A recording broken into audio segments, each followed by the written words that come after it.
What is going on, everybody? Happy Tuesday. Welcome back to another edition of the NXT Watch Party. I think for the time being, it's probably just going to be me solo. Tyler could be on. Like I said, Tyler is definitely 50-50 because he's dealing with some stomach problems. So he may or may not be on. So that being said, you're probably going to just have me solo for obviously the good 2 hours. But that being said, what is going on, Daniel Barry? Like I said, unfortunately, Ghoulie can't, which still kind of irks my soul that Ghoulies area can't get the fucking damn and over the CW. But what's going on, Prestige? But at the same time, too, what else? I had another thought in my head and just completely escaped my brain at the moment. Oh, right. We'll be live again tomorrow for AW Dynamite. And also Thursday is the official debut of TNA Impact on AMC. Me and Tyler will be live for that. And yes, Ghoulies I might have to talk to Ghoulie about that too, but I don't think Ghoulies more that familiar with TNA. Like I said, I'll talk to Ghoulie that about that as well. Currently we're looking at what happened last week on New Year's Evil. Which I thought was a pretty decent show for what it was. And kind of Thea was talked about. Yeah, I mean, she did kind of say, I wasn't really was supposed to win this. I mean, even she knew like shit went wrong, and Blake went wrong, went off a rampage. For those who did watch it, then we're also going to figure out what's next for Obafemi, which apparently from what it's seeing from what happened last week was him put on a really banger with Leon Slayer. Can't really nothing completes there, but it's him vacating the NXT Championship, which I believe I don't know what Ava is going to address it. But is possible that we already know that Obafemi is already going to the main roster. The question is he going to go to Raw or is he going to go to SmackDown? To me, I think he fits the Raw brand better because, I do think they need some I mean, I wouldn't be opposed to him being on SmackDown either at the same time.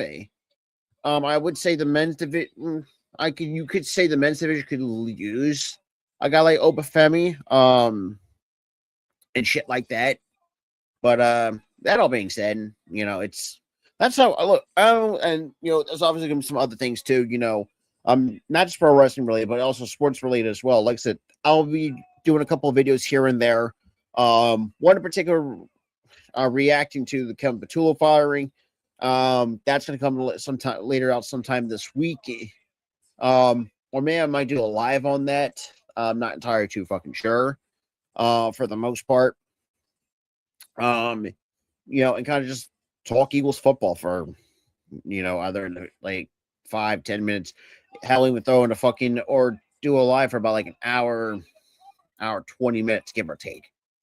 That all being said, if you guys are new, make sure to hit the like button, hit that subscribe button, to ring that notification bell for all post notifications so you guys will not miss myself, Tyler, Ghoulie, my girl Meat, or as she knows it goes by Tokyo nowadays. So you guys will not miss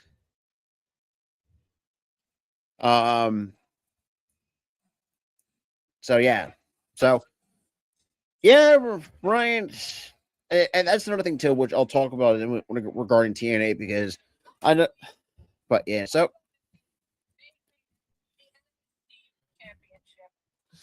yeah.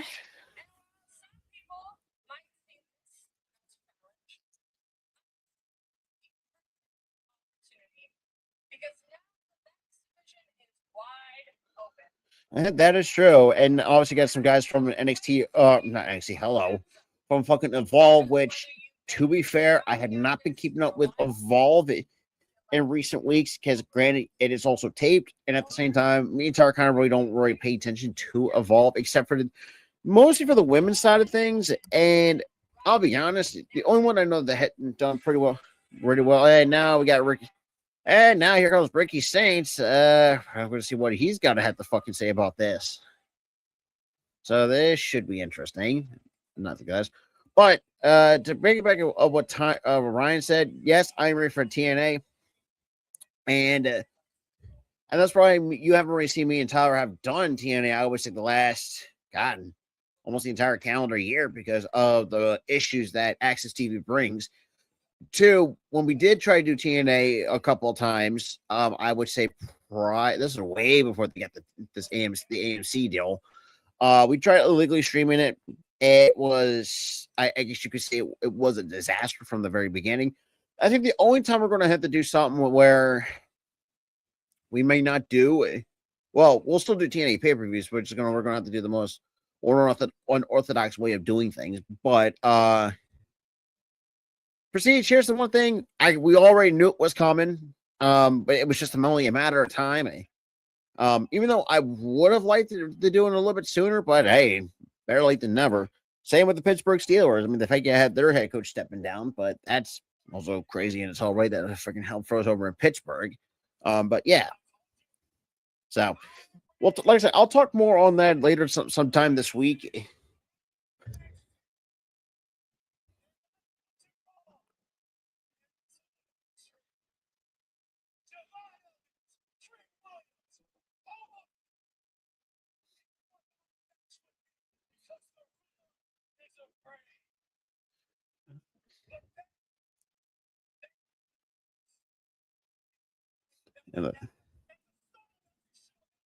Yeah, that is true.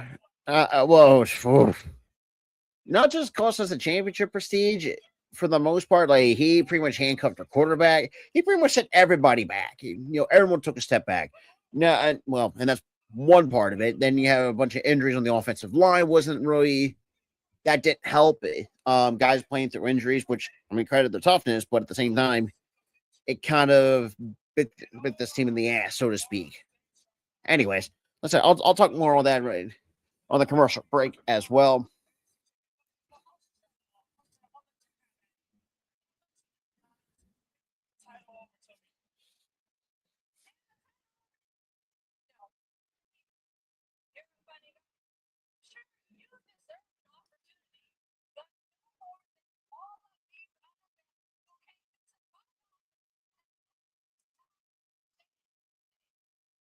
That is true.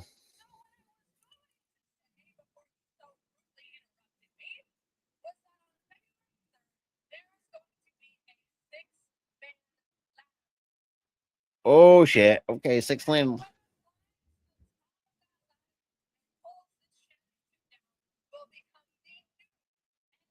Hmm.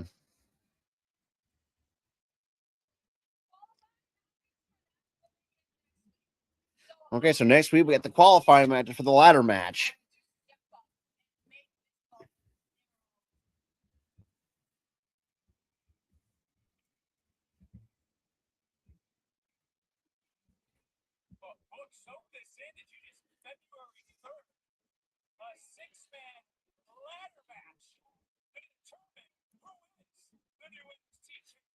Interesting. And damn, now we got all hell breaking loose in and out of the ring, as we are not that far into to open up NXT for the most part.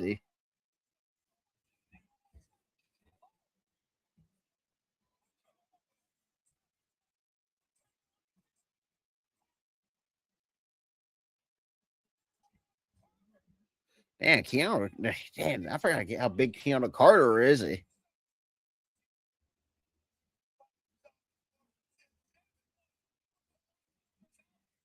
Yeah, pretty much. And there goes the Vanity Project out to the floor.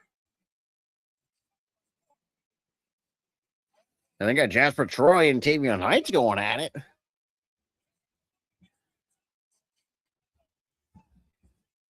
And they're Booker, I swear to God, move your damn candy dashy. Jesus fucking Christ. Oh, damn. Kind of with the elbow. And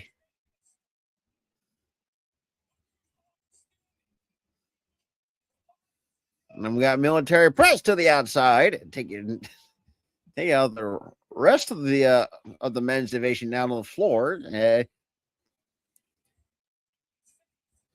Yeah, Keanu Carter. Yeah, and freaking Ricky Saints looking like he's surprised. So I mean, yeah. And that is true. I mean, that also kind of does help with Evolve, especially with all the men and women coming through Evolve and coming into the NXT. At some point, too, like we're going to be some other departures. I mean, Rick Saints going to be another one that's going to be getting called up, hopefully soon. And I think this is going to be the perfect opportunity to, and same with Blake Monroe, too. You also make the same thing with her. And it's going to be a matter of time before both Ricky Saints and Blake Monroe get to the main roster, depending where they go. And that's where you can start focusing on the future of the company. Going through LFG, Evolve, that sort of thing. But yeah, that's pretty much about it. Look, most of us Eagles Nation, I will say, we are freaking happy for that team because A, he should never been in that position to begin with. B, knowing he was, and the fact that it had to take Nick Sirianni to realize that, okay, I fucked up, in a statement earlier today, letting Kevin Patullo say, or just, flat out firing Kevin Patullo because, let's be real, the ownership and Howard Roseman was not happy how the season went. And especially the fact you completely fucking shit the bed in the NFC wildcard against the 49ers. That didn't help either. But at the same time, it's one of those things. It's like something has to give. Now, I will say, if Nick can find a way, in a sense, like say, the only thing, look, I was one of the very few to not really support the Nick Sirianni type of hiring. Now, did I hate it? Probably not. But at the same time, he kind of gives us that big ego crap, which we have seen over the years. And to my, like I said, I don't see that to my disdain. The thing is, too, it's like the fact that you still haven't learned your lesson from what you did in 2023. And it really like this franchise, I could say you could make an argument it could have had two, technically three champions. No. Against the Chiefs. Yeah. So yeah, you could at least have two or three more championships. In that manner. The problem is Nick Sirianni is not that great of a play caller, and we have seen that kind of really work against him. I would say when he first came in 2021 as the primary play caller. And also, yes, brought Shane Steichen with them, which coming to find out is one of the better hires that we had in a hot minute. Played to everyone's strength. Jalen Hurts was an MVP candidate, was a runner-up to Patrick Mahomes and all that stuff because unfortunately Hurts got literally got hurt, and I think towards the end of the year and kind of really hurt his chance to become the MVP. But at the same time, he also had Mahomes put, I think, 5,000 yards and 50 touchdowns, if I'm not mistaken, in 2021. So I know someone's going to correct me in the chat on that because I can't remember the stats on the top of my head for the most part. And then we really look at the fact that the defensive coordinator position wasn't really the greatest in terms of what we had. I mean, it's better than what we had in Desai and fucking Jonathan Gannon, which, good fucking God. And now we have Tony D'Angelo stalking and backstage. But anyways, we're going to kick off one of the first women's matches of the night. Claudia Jordan and Lola Vice. That's kind of stand back, like I said, from last week in that locker room segment. It seems like both Kalani.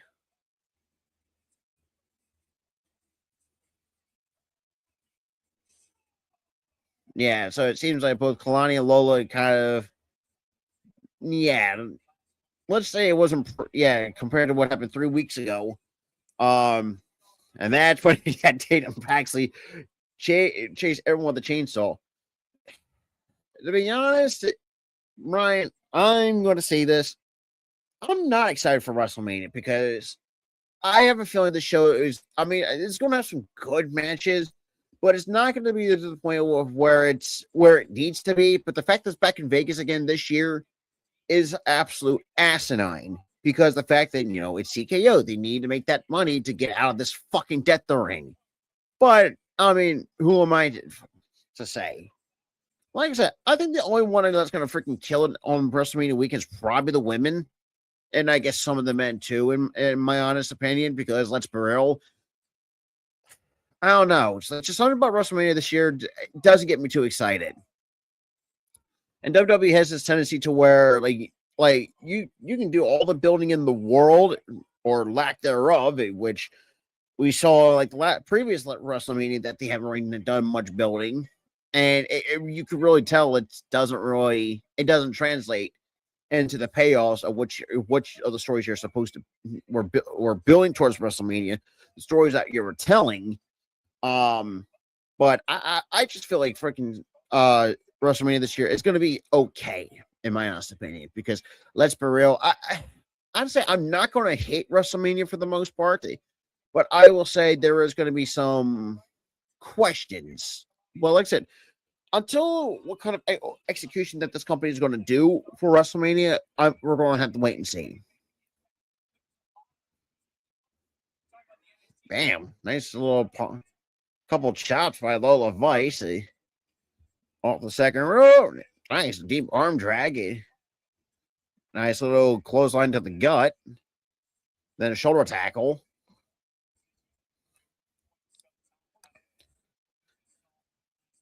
What's going on, Janelle? Roll up by Kalani. 1, 2. No. Kick out of 2. Ducks the clothesline. Kalani dropping down. There's the leapfrog showing that athleticism. Misses with the spinning round. Nice little leg sweep. But yeah. And now Lola goes second face first in the second turnbuckle. And now we're looking back at the calling. And Izzy Dame, the new women's North American champion. Yeah, a lot of crazy shit has been happening when it comes to around with Tatum Paxley, Izzy Dame, the calling. And Tyler here, Tyler to test this too. We kind of knew.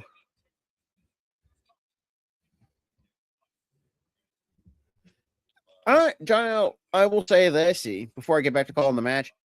I hope I will still have love and respect for my Philadelphia Eagles.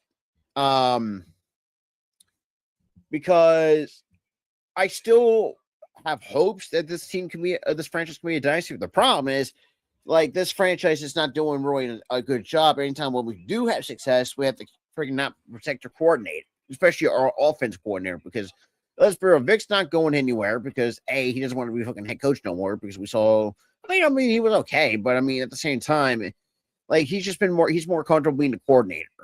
But to answer your second part, we're going to have a 6-man ladder match on February 3rd to determine the new NXT champion, with Oba Femi getting his main roster call up. The question is going to be remaining, where does Oba go, Raw or SmackDown? So, and obviously next week we'll start the qualifying matches for that said ladder match, going into, because that ladder match will be taking place on February 3rd, which I don't know. I'm gonna have to see. I don't know if I got to see their pay-per-view schedule, because I don't know if it's been a hot minute since fucking NXT did a pay-per-view. I'm gonna be quite honest. The thing is, too, I say, I know Tyler probably say the same thing, but for whatever reason, I kind of feel like they're going to put him on SmackDown. But I don't know. To be honest, I have no idea. To be honest, to really answer that, John L., I have no absolute idea. However, though, I do think it's actually nice.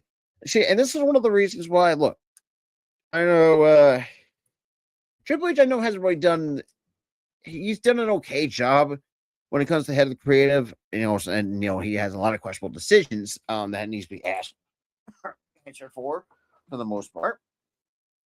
Number two, I thought, doing what better with Vincent. Oh God, that's coming up. That's kind of crazy to mention that man out of it. Well, the thing is too, it was Jacob. Because here's the thing, they were overseas, so that's what I'm thinking. But the problem is, like, outside, like, then again, it does kind of make sense that the Raw, yeah, that's right. Raw does have needs more star power, so it kind of makes a lot of sense that way. But at the same time, too, like, the thing is, too, John, I know this is gonna be crazy to say. I don't think Drew's gonna hold it for a good hot minute, but I don't think he's going into WrestleMania being the WWE champion. There's one guy in particular that is still. Look, I love Drew. Don't get me wrong. The one hurdle that I see that's going to stop Drew McIntyre going into WrestleMania as the WWE champion is Roman Reigns himself. If you go back to what we saw like a handful of months with Drew being the Bloodline Hunter, the one guy in the Bloodline that, let's be real, that Drew has never gotten his hands on is Roman. So there's another story you could build there. At the same time, I think it's that when the Bloodline Hunter, that's when you kind of saw the heel turn with Drew McIntyre being the insane Scottish psychopath that we saw. I think when Dolph Ziggler was here, when freaking saw Dean Ambrose under, good Lord, I don't know why that brings back some old memories. But yeah, it's just one of those things because I don't know. Like I said, we're gonna have to wait and see how this plays out. I'd be shocked if Drew McIntyre walks into WrestleMania as WWE champion. But I just had this weird feeling that Drew's going to hold it for a while. I think I'd say not for a long time, but I would say long enough to where, and and as Glue would tell you, like, I think Cody's going to get the belt back because when you really look at how the WrestleMania card stuff is getting built, and going to, and like I said, that's nice. Well, the thing is too, John, that also apply. Well, here's the thing: the women's division on SmackDown is very scarce. Because you already have, because like I said, you could throw Nia. Like I said, you can also throw Nia, Last Legend in that mix. There's going to be some other call ups too. But the problem is, like, they're focused on, and we haven't seen Tiffany Stratton in a handful of months. So I mean, you could. Well, I think she's too pretty much bigger than the Women's United States Championship. However, I will say, I think it's the writing on SmackDown and the fact that there's lack of big stars in the women's division. Because here's the funny thing. That's what I say, and that's true. Well, it depends on some of the women that they want to bring up from NXT. Blake Monroe, in particular, should be the number one option for SmackDown when it comes to the women call-ups. But like I said, we'll talk more. I'll touch more on it. Oh, nice double pump kick with both ladies down. But yeah, I think Blake Monroe should be the number one option for the SmackDown brand when it comes to the women's division, because I think Blake Monroe can help elevate that women's division.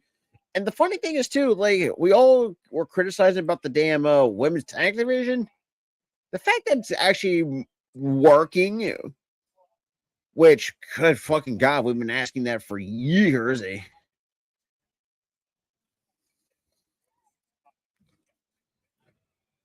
And both, I mean, shoot. Yeah, that is crazy too. Well, yeah. Like I said, well, the thing is too, it's like, there are times where I may or may not go live because, like, A, if I'm not feeling up to it, B, I know I need a little bit of a break because obviously sometimes my full-time job takes it right out of me. But like today, oh shit. Like today, like when. Well, the thing is too, John. I will say this: I think Raw is okay for now. I think should be good for now.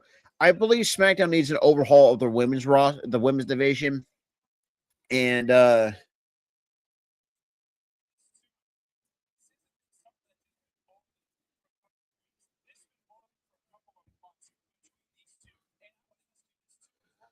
because I gotta look at. Damn, that's what I'm saying. Like Raw, that's the thing too. That's what there's always said. Raw is always the A show. SmackDown's the B show. Now there were times that the roles were reversed. Back in the day. See, and Ryan, look, I even put that in our La Familia group chat that to me, AJ got screwed. This on on Raw. No, I'm not gonna be. I'm not gonna lie for the most part. Now I gotta see what do we got coming up for. Okay. So yeah, it's Vengeance.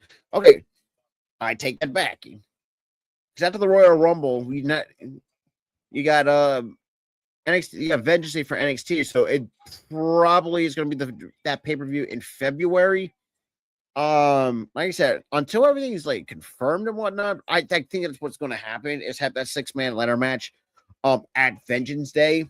I'm kind of interested to see how the card's going to be looking like. For the most part, and now we got Kalani Jordan and split leg of moonsault. No, gets caught into right into a submission, like almost like a triangle choke. Yeah, well,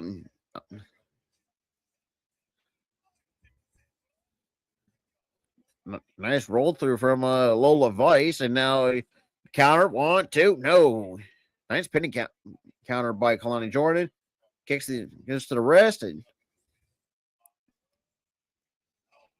inverted airplane spin. I don't know what do you call that. Kalani up to the top. The 450 roll. Nope. Roll through. Lola Vice, the spinning heel kick. Nope. Get caught with the waist locky. Roll through. 1, 2. Nah. And Kalani got caught with the hand of the cookie jar. 1, 2, 3. After the spinning back fist of Lola Vice puts. But yeah, proceed. That is also true. Like I said, there was one point in time, I believe that was in 2016, if my memory serves me right. Like I said, my memory isn't really good as it used to be. But I will say that the SmackDown roster needs an overhaul. And that's both the men's and the women's division. I say more of the women's division. You could continue to add to the not the Raw. Hello, the men's division. Because could be a possibility you could send Obafemi there. I mean, Obafemi could fit well on the SmackDown roster, so it kind of will help some stuff. And see, that was the one thing that SmackDown had done well was the development of the talent that were getting called up to the main roster. Now, I will say, prior to when Vince was still here, like that was my biggest concern with these NXT call-ups, because they get lost in the shuffle because of Vince not knowing how to use them. But yeah, I was just looking at what happened at that speed tournament final with Tavion Heights and Lexus King.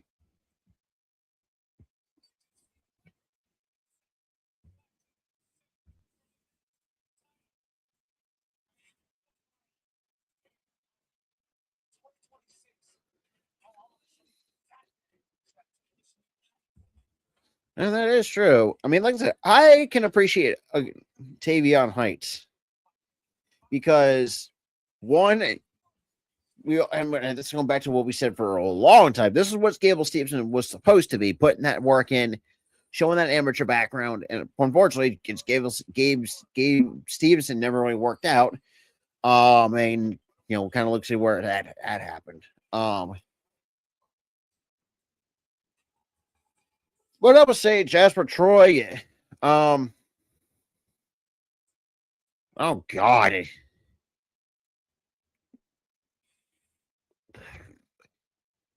Oh, here. See, this is where I would respectfully disagree. Look, Jack Swagger. Oh God.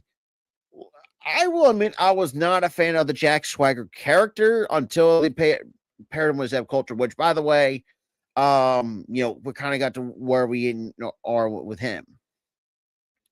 Because Jack Swagger, I would say, if you go back to in the early 2010s, now I will say this will give the bit some credit towards Vince. I mean, I think this was still at the time there was still experiment with. Still at the time we still had Cena as the face of the company at the time. But at the same time too, it's like Swagger really was never that. Look, the wrestling was fine, but when it comes to everything else, when you have from what you see from Swagger, like it's, I don't know, like Swagger, like he can wrestle. I mean, obviously shows in the background. I mean, the dude was also a decent MMA fighter. I did watch a couple of his fights. But dude had it all. I'm saying, like, he had an identity and a character, but the problem is, like, his promo ability was lackluster. Now, I would say, now granted, I think this was this was way before what NXT.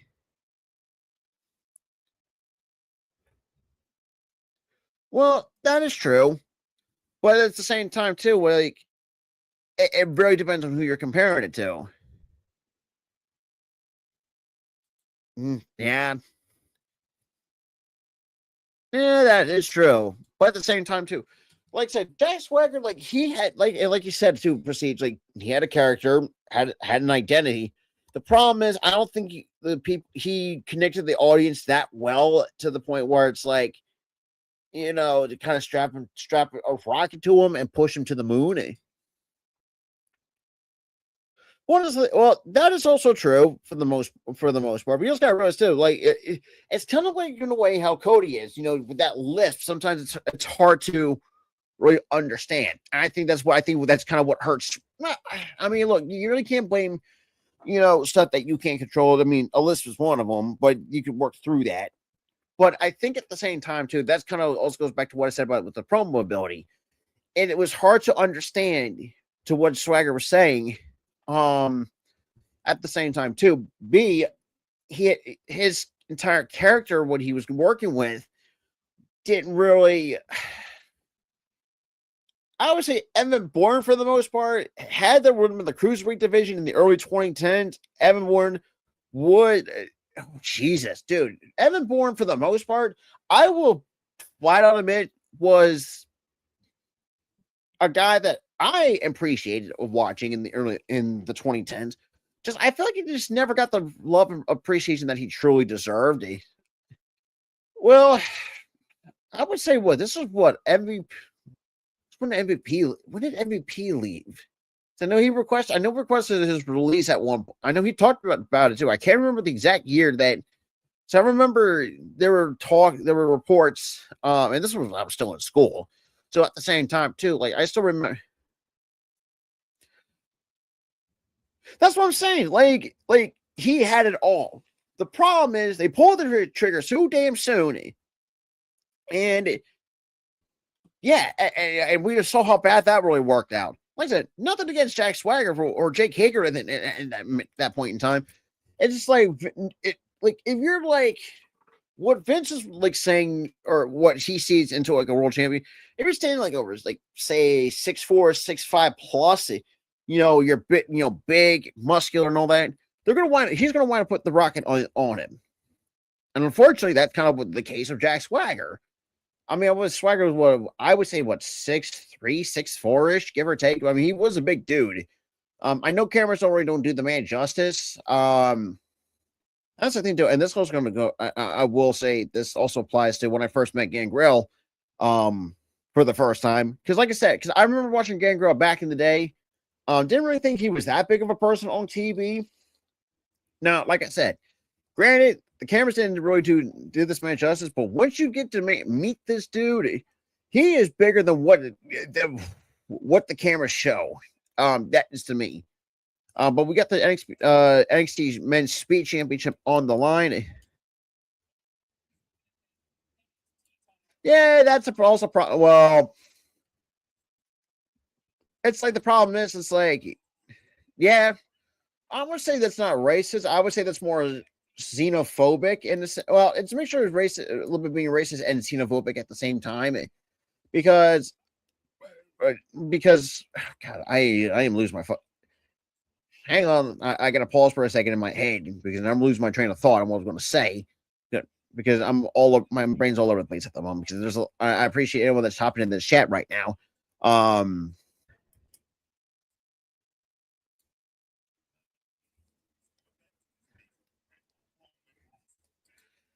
See, like I said, the cruiserweight. Here's the thing. That's why I appreciate what 205 Live for the short run than it did.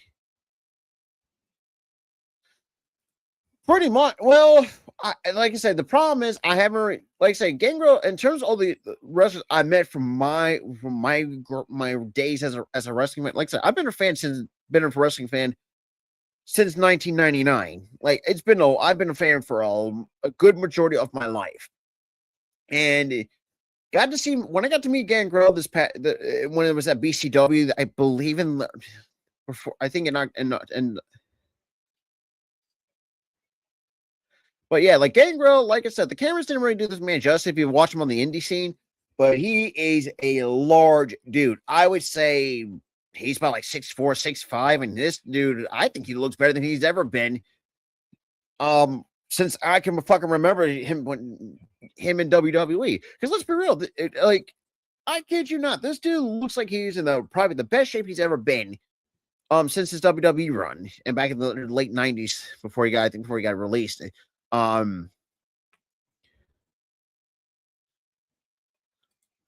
True, but you also got to realize too, like some of the women are on the smaller side of things. Like I said, and I think that's kind of where not saying it doesn't hurt Izzy in a sense. Like I said, I think Izzy there's some potential there for what she can be. And that is I would say technically you could. Well, I mean, you still got Selena Vega and see, the problem, like I said, the only thing what failed 205 Live was you had, because like I said, I think this is an interesting conversation to have when it comes to 205 Live, because I will talk more on it. Like I said, there's a lot of like, I appreciate all the comments coming in, as well. Like I said, I'll do my best. I'm trying to do my best to call matches and stuff like that, give my own commentary, kind of just, when you're doing this shit solo, so it's like I'm over the place. I would say that is also true, but at the same time too, even go back to, like I say, even go back from the 2000s to the 2010s, you still had some good looking women on the roster. I mean, you still had Trish Stratus still looking fucking phenomenal, Mickey James for crying out loud, for the fact that it said, that Picky James storyline really pissed me off. I will tell you that. So we got a minute 37. Tavion Hyatt for the pop-up. Nice overhead German suplex. On the big man, Jasper Troy. I apologize.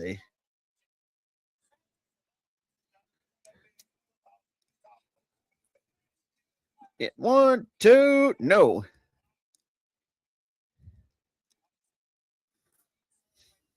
Well, the thing is too, the men's tag division on SmackDown it's been pretty good compared to Raw. Well, I mean, now I think Raw is starting to revive itself because I mean you had to reunite the Usos for one, which we've been asking for a while. 1, 2, and 3. Jasper Troy retains his Speed Championship.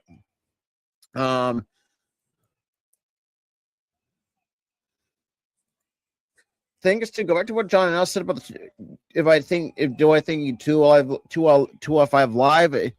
I said we'll get. See.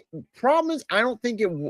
Like I said, if you could have, because I think if you just have the straight up cruiserweight division, if I remember correctly, the cruiserweight title for the if I remember correctly, the cruiserweight division back in the day, there was like no set weight limit, and I will admit, probably the weirdest thing that anyone that won, like, look, I love the Hardy Boys and I love Matt Hardy, but when he won that cruiserweight championship for the first time, it's like I thought to myself, like, what are we doing here? Because first of all, Matt at the time did not fit the cruiserweight bill, for the most part.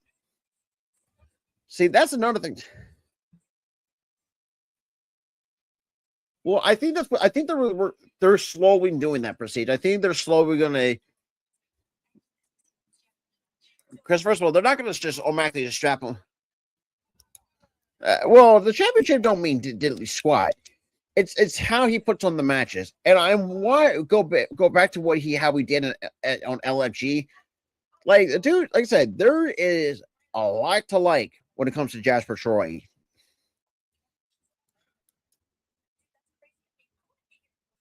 I mean, like I said, Tavion Heights. I'm going to have to say this again. Tavion Heights is what Gabe Stevenson was supposed to be. Have an Olympic background, amateur background. Not to be the next Kurt Angle, but kind of just be this generation's Kurt Angle compared to what Kurt Angle was for us back in the day. But yeah, Tavion Heights. I mean, like, there's a lot to like with Tavion Heights. Definitely better what Gabe Stevenson. Fortunately, fizzled out, which, I mean, the problem is, John. Now they tried to really get this guy all he can. The problem is, I don't think Gable Stevenson his heart was in it for the most part. And obviously they released him, and then he tried to go, try out for the NFL. Didn't work out so damn well. And now he's going back to doing Olympic wrestling, the freestyle. And that's kind of the last I've ever heard of Gable Stevenson. So that, like I said, Tavion Heights is basically what Gable Stevenson was supposed to be. Has a good character, showing off that amateur wrestling background. As we know, the only we have seen with a guy like Chad Gable, we know how good he is. Same with Kurt Angle. I mean, Kurt Angle is an all-time great in my eyes. That's what I thought, but I think here's my thing. I don't think they're ready. I think they're giving a little bit more time before. Like I said, I think Soul. I think they're going to give her. Like I said, I think they're going to give this. Like I said, I do believe Soul and Zarya will be on the main roster at some point, because right now I don't think there's. Well, you could put them on SmackDown. I mean, and probably in the women's tag division, you could do that.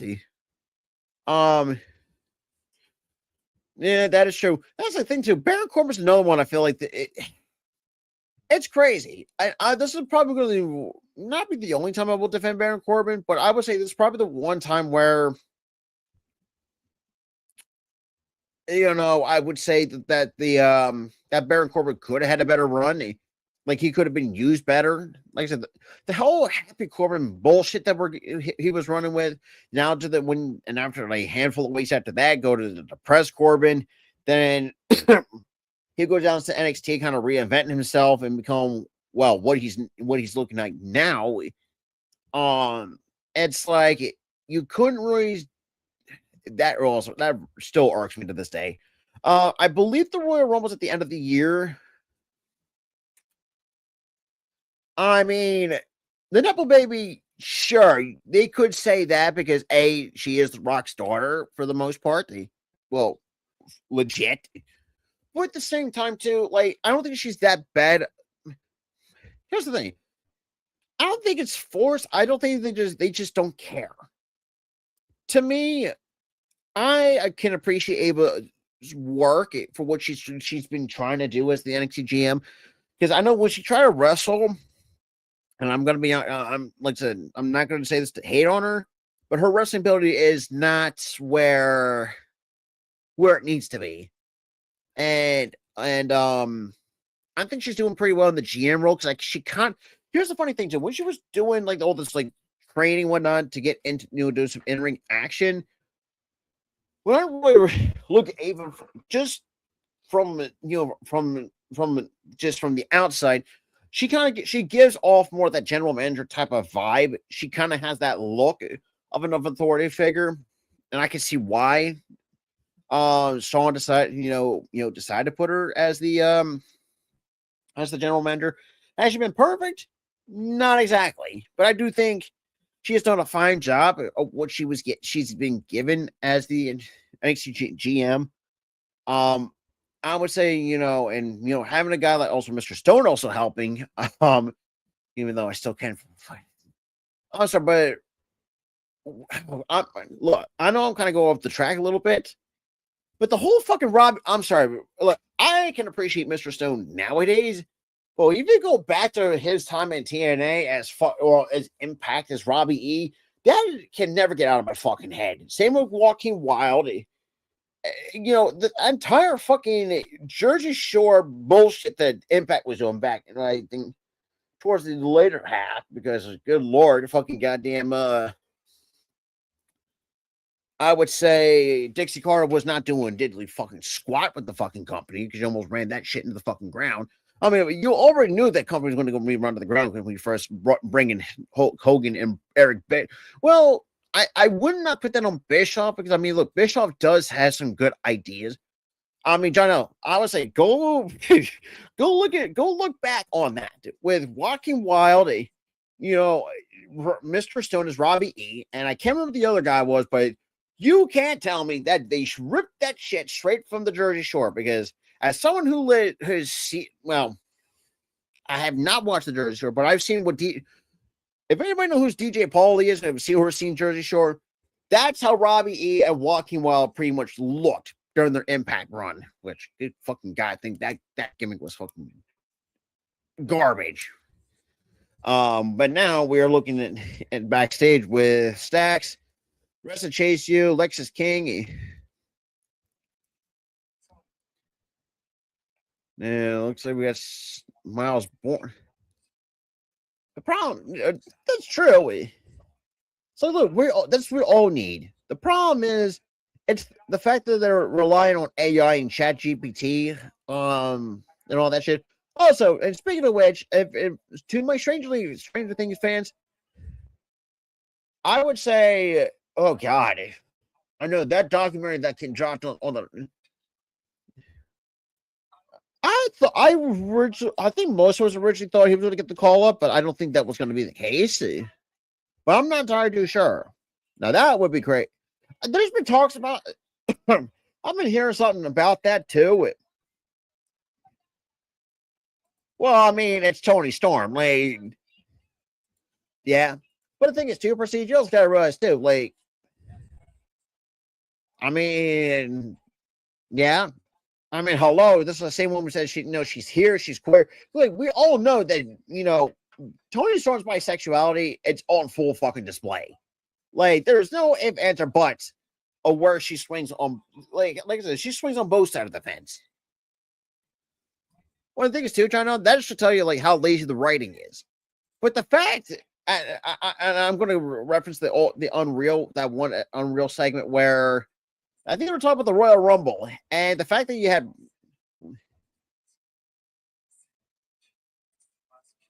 Sorry, I just got fucking distracted by the.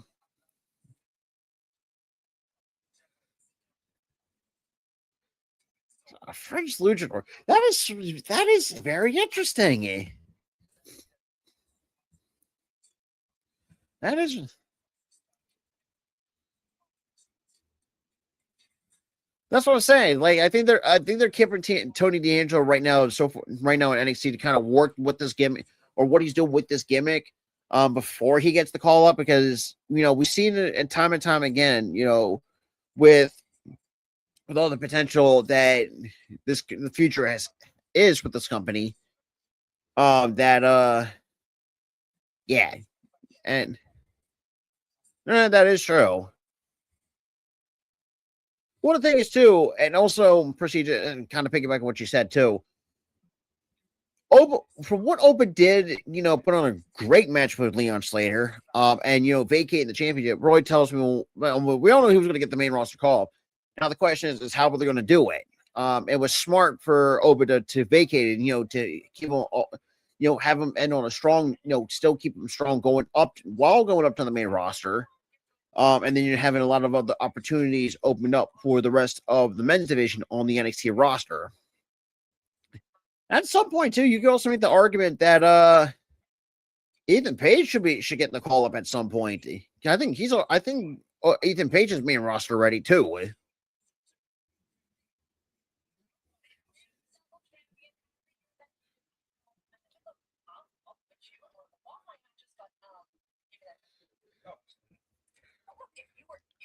I mean, that is true.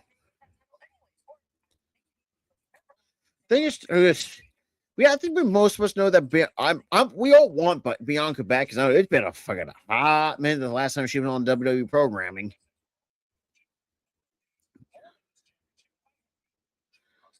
It definitely would happen. Well, you got to figure out like how to build. You have to fill it. They also got to have a tell. You got to also do some how to do it from a storytelling aspect to lead up Gunther and Open to happen.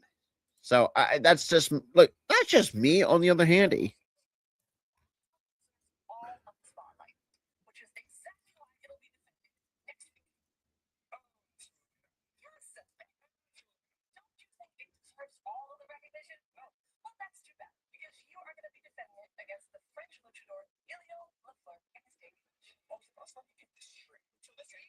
so Ilya LaFleur is going to make his debut next week. So this should be interesting. So that should be interesting. And now I got Blake Monroe. What the hell are we going to hear from her?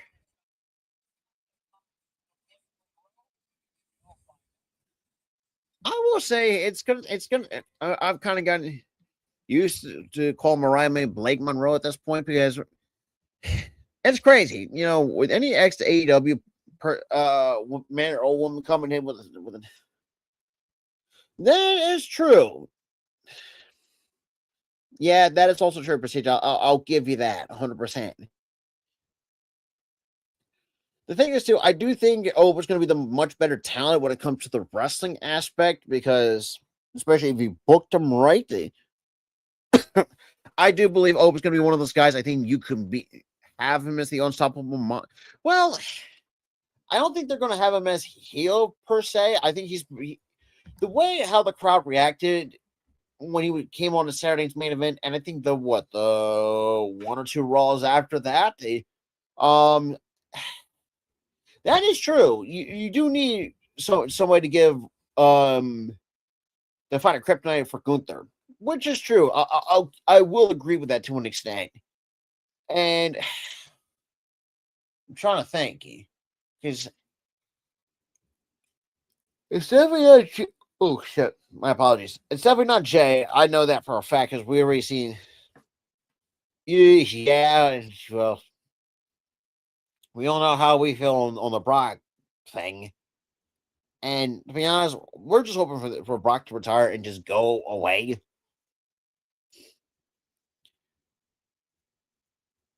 I did not hear about the Usos doing a cooking show. I mean, true for the most part, but at the same time, too, when you have a woman like Stephanie Vaquera who has a lot of name recognition, like we all knew she was not going to stay in NXT for long. It's the same way with Julia. The problem is, especially when it comes to Julia, it's not because she's not the bad wrestler. Yeah. I mean, Prestige, if you really think about it, all the shit that we've led up to over like the last 4 to 5 years was because of Seth. Seth is what caused this fucking domino effect to where, Roman took some time off for a while, came back in 2020, even though I will say, boy, that, which is kind of crazy too, now that I think about it, even though me and Tara were still making slight content at the time, not to where we're not like here and per se. And the funny thing is too, I really started getting to the YouTube space the year after, in January 2021. So, with this past January, overall being passed, when it comes to the YouTube content creation for myself and Tyler, it's been 5 years. It's been 5 years. I know the channel says, it's been created around October since 2011. I know that shit's been around for a long minute. But I will say it's been 5 years. It's been crazy. It's been fun. I'm not gonna lie. It's been a lot of fun in doing what me and Tyler do. Our own separate thing. Now, with the rebrand, when we rebranded the Sports and Wrestling Connection, would we done that a little bit sooner? Oh, 100%. That was the one thing that we should have done a little bit sooner, but unfortunately, it's better late than never. But now we're gonna see or hear from what Blake Monroe is gonna. God damn. Damn, these fucking yawns out of nowhere is gonna be kicking my ass from. We're not even an hour in. But besides that, we're gonna hear from what Blake Monroe is going to freaking say, because after her crash out on last week on New Year's Eve on Thea Hale, and yeah, yep. I think me and Tyler in particular are the most happiest, because now we're actually get to finally get to watch it without illegal streaming it, because fucking a lot of households have the AMC TV station.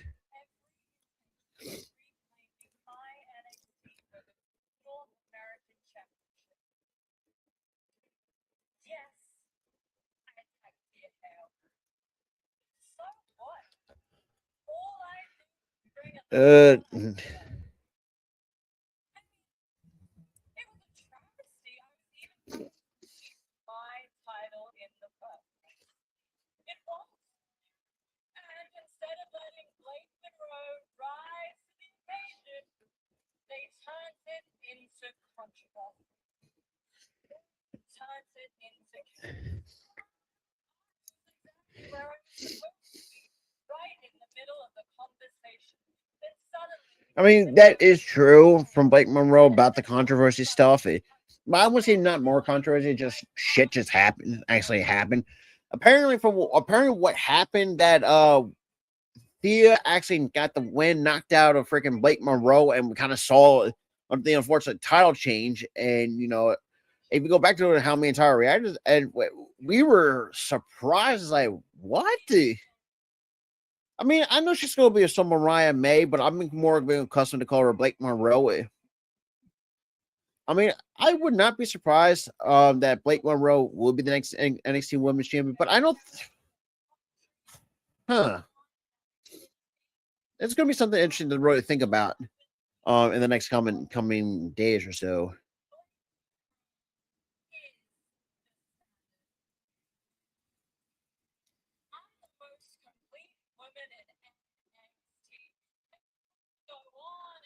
I mean, shit, who wouldn't proceed? I think that would definitely would.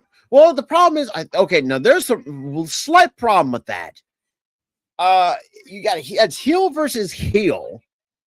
That's the problem. Like, someone's gonna have to go be babyface by proxy. The problem is, we saw that one time with Mariah May being a babyface, kind of felt meh. That is true, John. But I'm also saying the fact that when Thea took the belt off of Blake, which should never have happened. That is, what? That is also a good point too. I didn't really think about that or felt. The problem is, I just can't see JC Jane being a babyface. That's the funny thing. Because JC Jane, for the most part, for the amount of times, I mean, true. I mean, yeah, it's definitely being different is not going to hurt. I mean, that's 100% fact.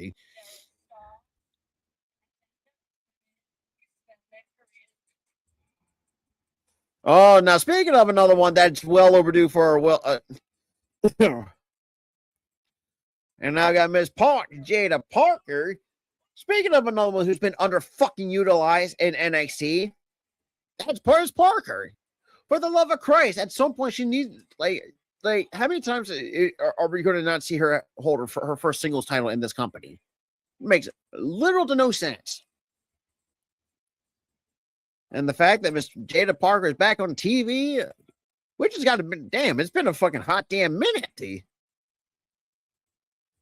Jenna, to answer your question, I have no fucking clue. I don't know what they've been doing. I know she's been doing the funny things too. I know they've been doing house shows with her. I know she's been doing house shows or doing live events. But when it comes to the TV stuff, I don't know what they were doing.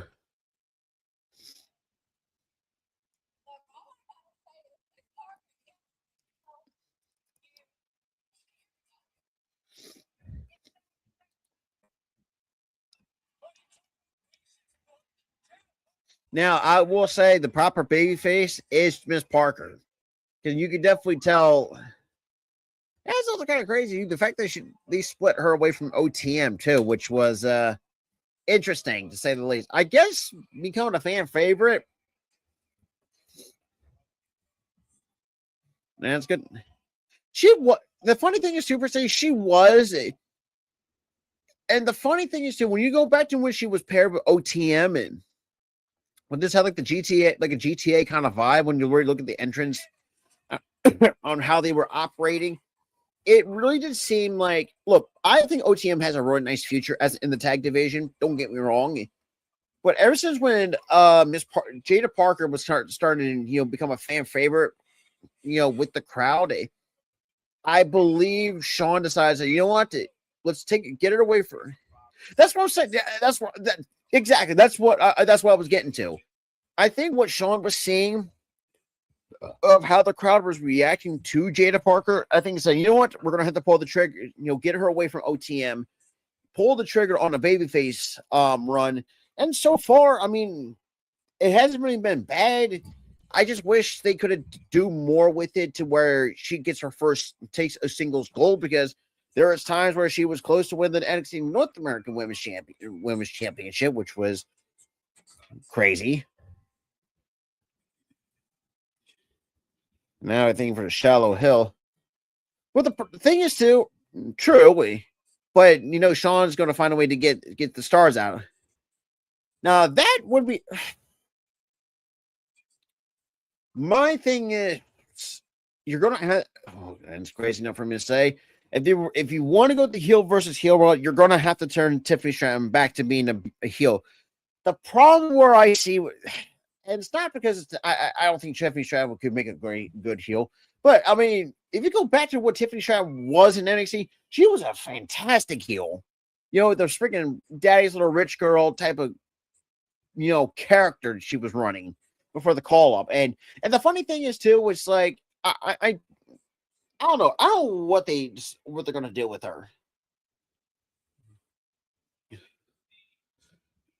I don't think she would have gone elsewhere. I think she's one of those ones that's maybe I think say, look, if I do come back to TV, I'm gonna try to bust my ass to get back into the title picture. That is also true. I think it's also the same argument I think not the argument. Sorry, the same conversation because. Prestige, correct me if I'm wrong. We had like I would say what about a couple years back we had me, Gully, Key. I'm not Key. Oh, Key too, and throw her in there too, and the rest of the people that you have seen here on YouTube. That we had a conversation like, do we potentially see a Bianca heel turn? I said, I don't know if I remember saying it, but I remember saying yes.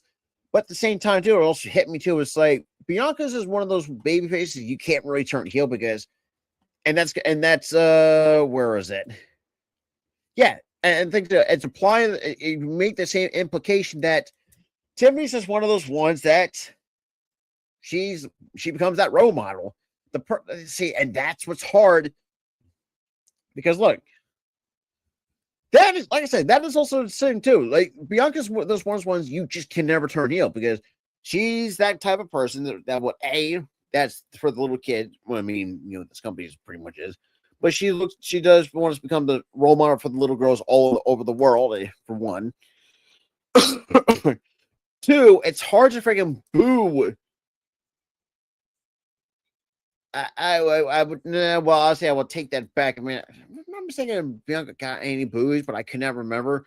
But I mean, I would say I would still put that. It's hard to boo a woman like Bianca Belair. Um, that's what I'm saying, and that's a good point. And this thing too, yeah, she's way too loved for that. Yeah, exactly. Like, there's no point, um, to have Bianca turn heel and destroy, figuratively destroy of what she has for being a role model. At some point, like her and Dom, I think I will say this too. Whenever Dom comes, at some point, once they start to figure out how to break up, end the damn Judgment Day faction, we all know that. Well, two in particular should have a babyface turn. That's Dom and Liv, for the most part. Like, I think they're overdue for a babyface run. For me, but it's just one of those things. It's like, I don't know. Like, at some point, like, look, I appreciate what the Judgment Day has done. The problem at some point, it's just one of those things. Like, an overstated welcome to the point where it's like, it just doesn't really care. That's the thing too. Like Dom, like even when they pulled the heel trigger turn with Dom, I believe at WrestleMania. I think completely fucking. I think it is WrestleMania. Some of them correct me in the chat because once again, my memory when it comes to recent events is out the fucking window for the because I can't remember the lot. Yeah. Well, I don't mind the biker themed version of the Judgment Day. The problem is when they changed the fucking theme song. That's where the problem lies. Was them changing from Alter Bridge. Thank you, because I can never remember the life of me of when they pulled that heel trigger. Because, like I said, my memory, I will admit, like I would say, give it like a couple of years, and I will forget for the most part until I have to go back, either watch the event, go look at the cage match stuff. So yeah. That's what I'm saying. Like I said, like the faction itself was fine. I mean, when they went to the whole biker thing, kind of with the logo and whatnot, which I liked because I've watched a lot of Sons of Anarchy, so I mean, I could appreciate it. But when they moved away from Alter Bridge, now that's where we had a fucking problem because whatever they have now, it does not fit.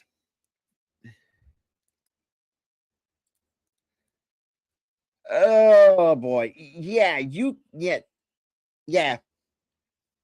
that's also true. Yeah, and the funny thing is too, it's like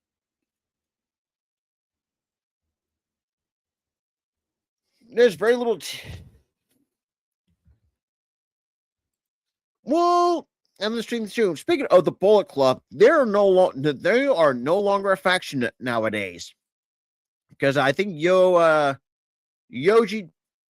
Oh god, what the fuck's his name? He's the new Sasuya, I believe. I could be fucking wrong. Like I hardly ever watch. It's hard to watch New Japan because you have to legally. You have to leave me stricken shit at like 5 a.m. because that's when the freaking their events start because when they're all the on the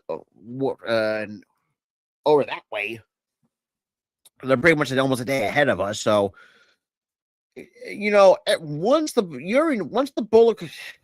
Here's the thing. The Bullet Club pretty much died. I would say after what Kenny and the Bucks left.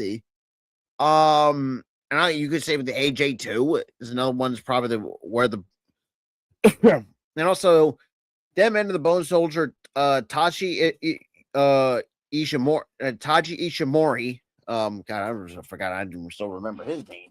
So I still remember when he made his debut with the Bullet Club as the Bone Soldier.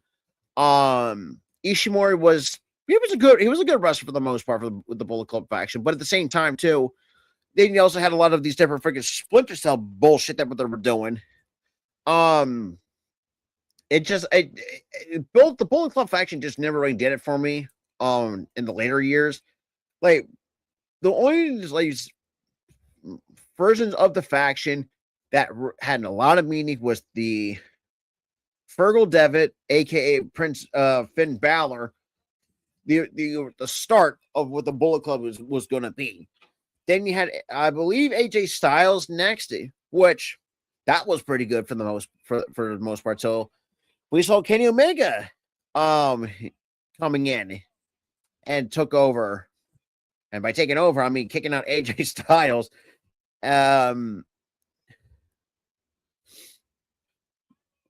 Yeah, well, Prestige. Let's put on. I don't want to talk about students, but luckily for me, I managed to get that shit paid. Well, I hope so. They're going. John's going to have to at some point. It's been well over a goddamn due.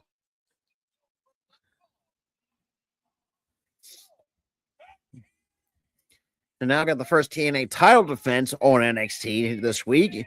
The TNA International Championship.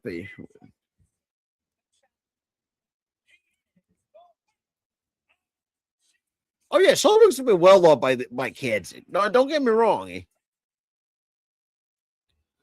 The thing is too, Darnell, I can't really answer that because I haven't really been keeping up with AEW in the last couple of weeks. So I mean, it's been.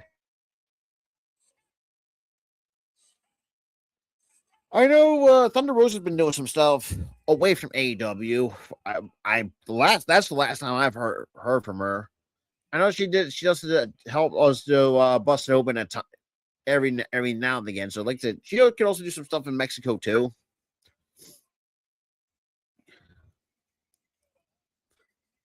Oh yeah. Yes, sir. Me and Tara are gonna be alive for that. And the funny thing is too, I have talked about this. It's gonna be a first one. God. And the funny thing is too, that's the reason why we held off from doing and which sucks, because like I said, I can appreciate TNA where it is now, and the funny thing is too, it's like TNA for me, and I can go back to watch the old stuff. The problem, that's one thing. Their app's not multi-user friendly, which is bullshit for the most part. Well, the thing is too, John. What AEW is also they're starting to downsize their roster a little bit because they have way too many that either they're not using, they can have go elsewhere.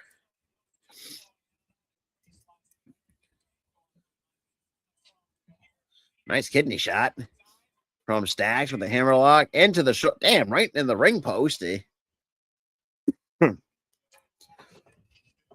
But yeah, this is one of those.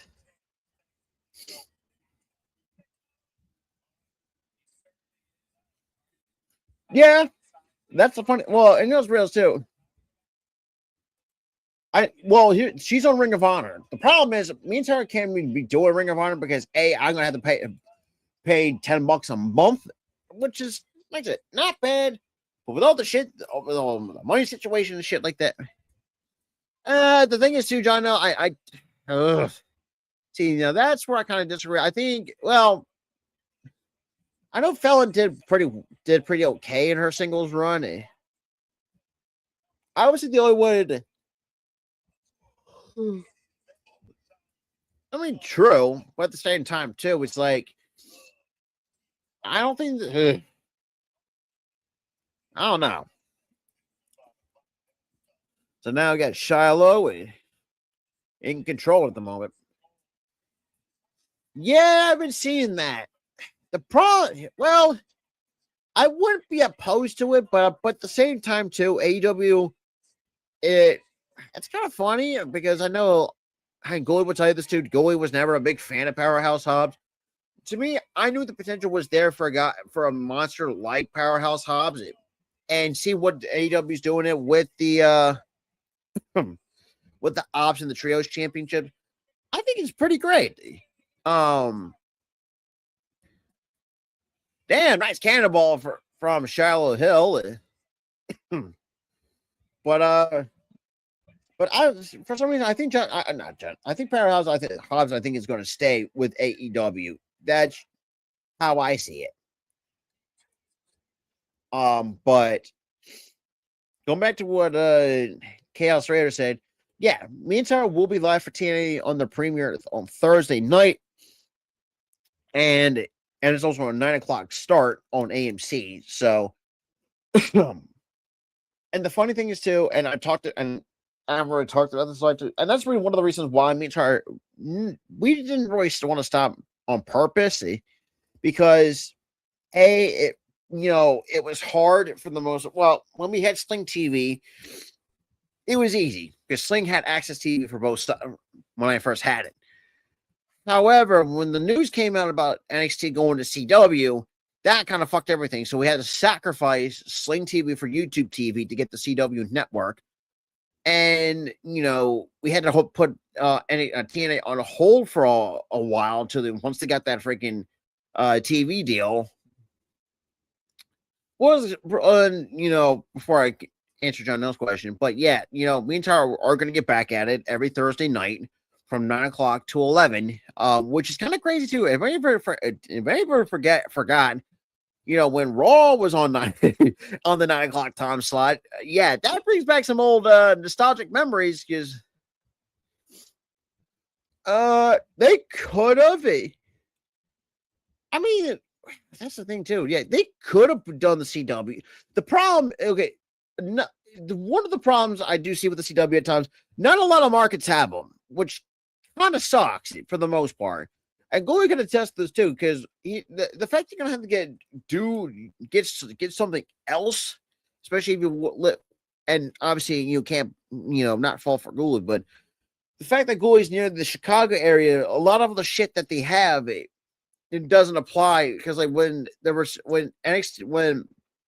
I was reading some about YouTube TV adding new, especially when it comes to the CW network, putting their affiliate stations near Indianapolis and whatnot. But the problem is when I told Gooley about it, said he was excited for it.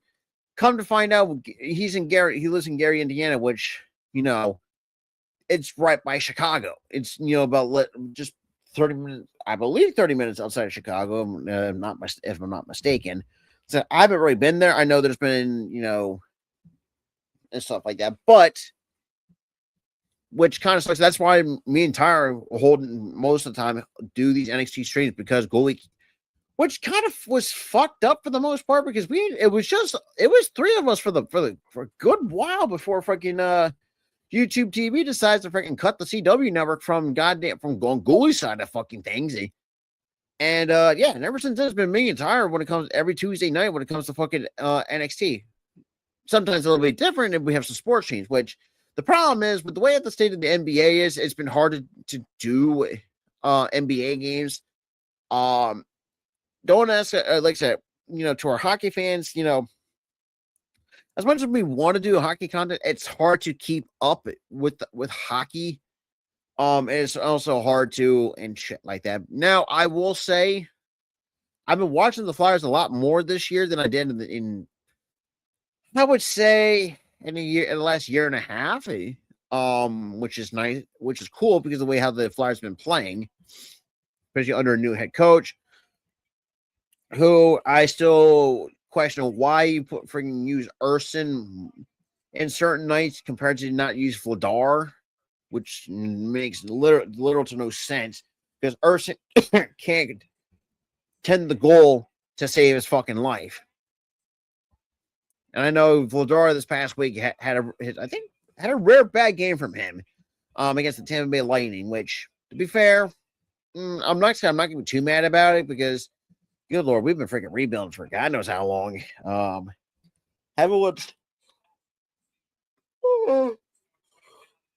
won a Stanley Cup since 1975. And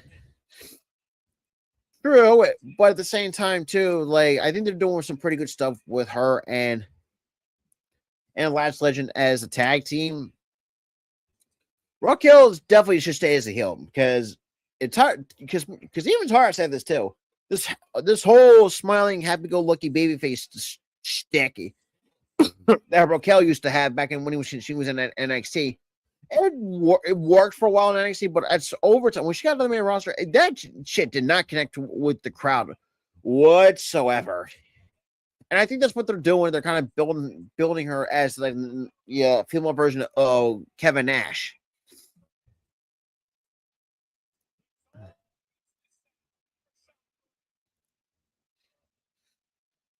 And there goes Shallow Hill. Now with the headbutt, he ducks the clothesline. Nice shoulder blast.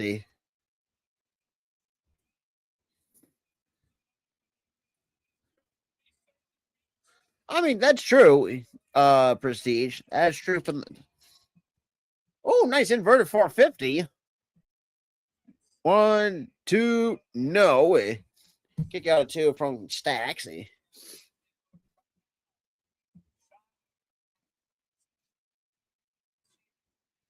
And the fact that we're almost at the. That was a nice. That inverted moonsault was really nice.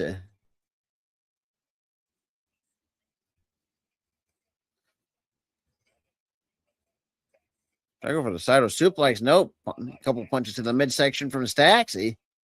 Just for separation. I don't think he will. That would be really fucking rare to hear Joe Hendry getting booed, which I don't think it will ever happen, considering how over he truly is. And 2, and no, kick out of 2 from Shiloh Hill. Ooh, but I'd say that's more the IWC, but at the same time too, it's the IWC. Nothing but a toxic cesspool of people live in their mother's basements for all I care. But at the same point, I mean, obviously there's some. No, that's a good, like say, 95% of the IWC. At the same time, there's also a good 5%.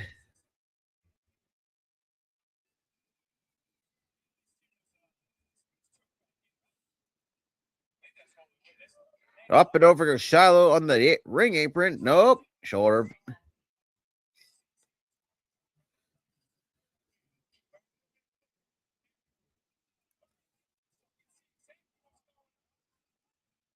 One, two, no. I was going to say, like, yeah, I'm with you on proceeding.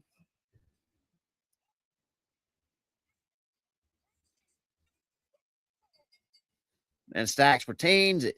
Now my thing is, who was Stacks going to drop the international championship to? Because you could go back to Steve Macklin as the international champion, but you could do something different on TNA programming when it comes to the international championship.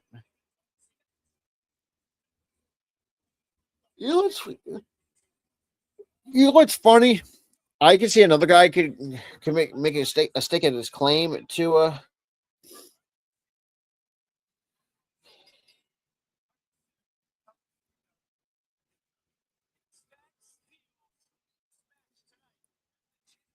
and I see more. I can see Moose going after it.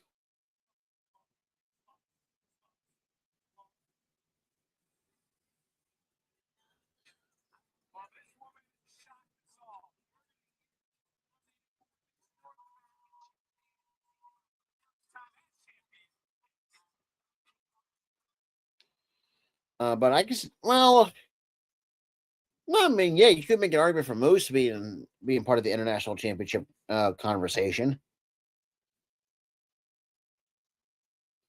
But yeah, that's just like I said. TNA this coming Thursday night is going to be very. I think it's going to do well. For me.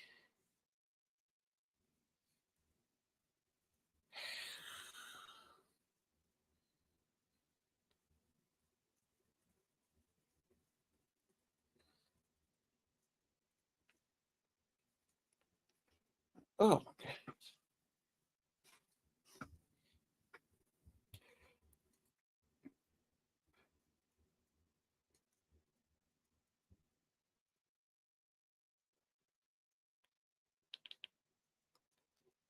But maybe that's just me. Well, the thing is, too, like I think that's what the camera's making her look like a giant, and I think in reality, I think she. True, I do think that you. Yeah,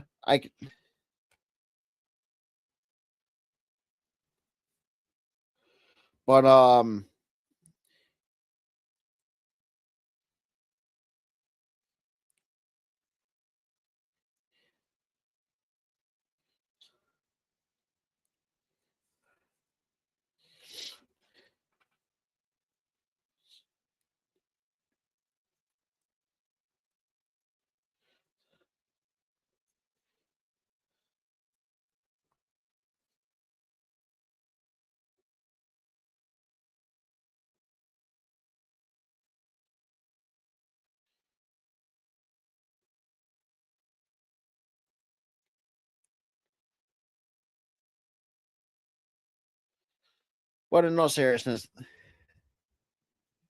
no, that is true. But at the same time, too, with someone like Izzy Dame, whose man is Braun Breaker, and well, we know how crazy he can fucking be. Um, that being said, I will be right back. 'Cause I need to take a quick snack break. I'll be right back.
Okie dokie.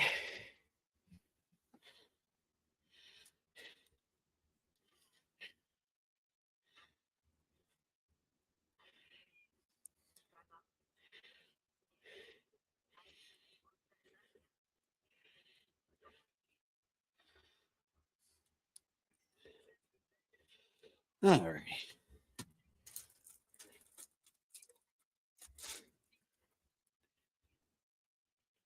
All righty. So, well, we're in commercial break.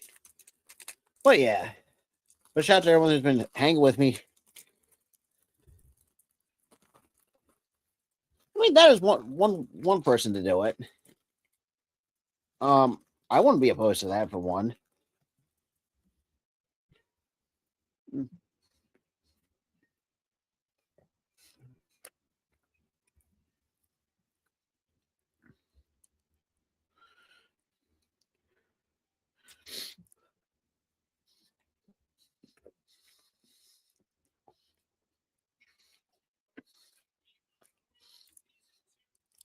Mm. Yeah.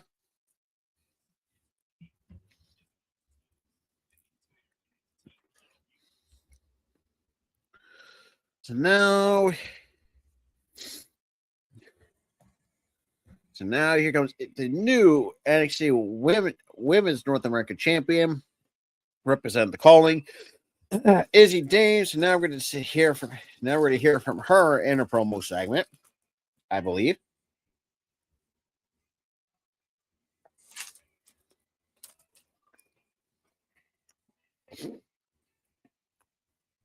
So yeah.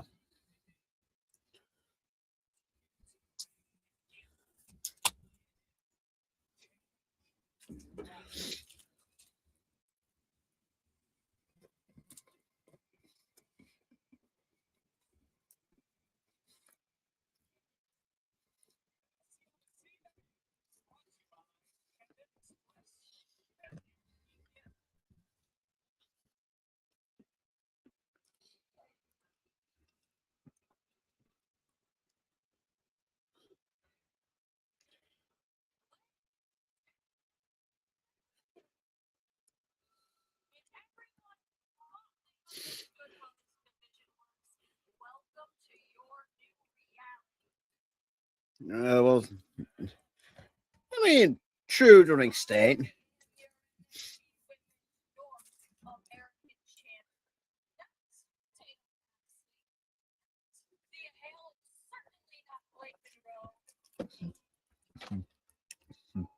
Well, Break's gonna come back to get her baby back, so that's for sure.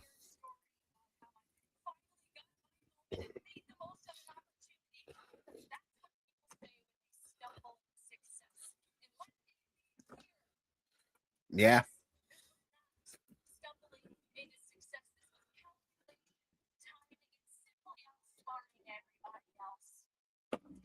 True, but at the same time, you're another but a backstabbing bitch to Tatum Paxley, and well, we know how crazy that shit worked out. I mean, that, yeah.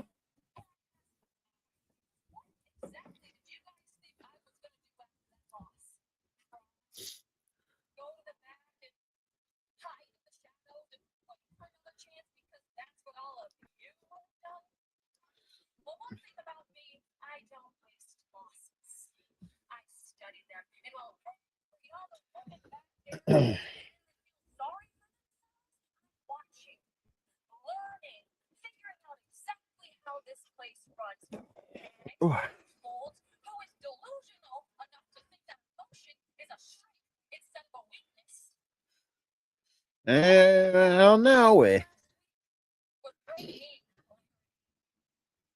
he's already been twice at Tatum's chased her fucking group with a chainsaw, so I mean.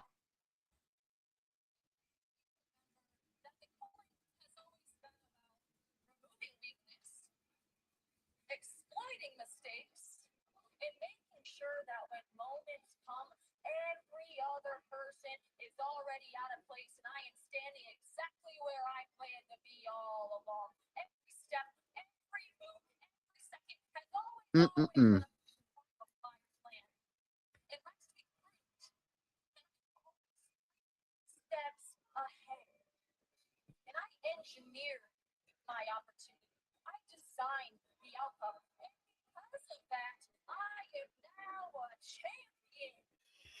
Oh, say not for long when you have Tatum Paxley breathing down your damn neck, and then you got Blake Monroe who's on the God, how do I phrase that?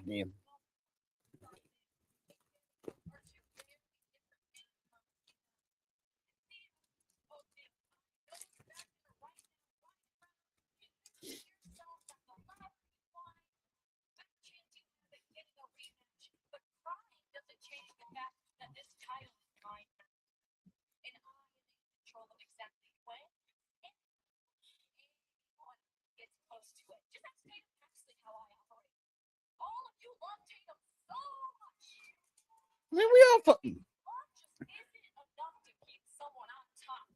Mm-hmm.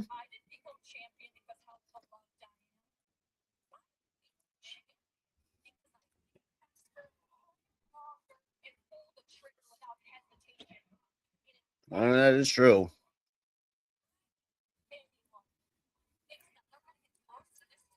I doubt it, Brian. I doubt the WWE will ever have the option C. I would say TNA does need to bring that back. And speaking of Tatum Paxley, here she comes.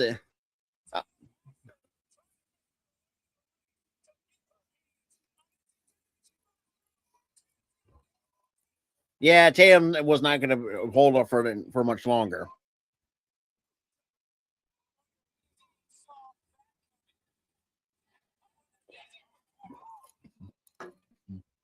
Damn. Yeah, yeah, that's a bit of a fine.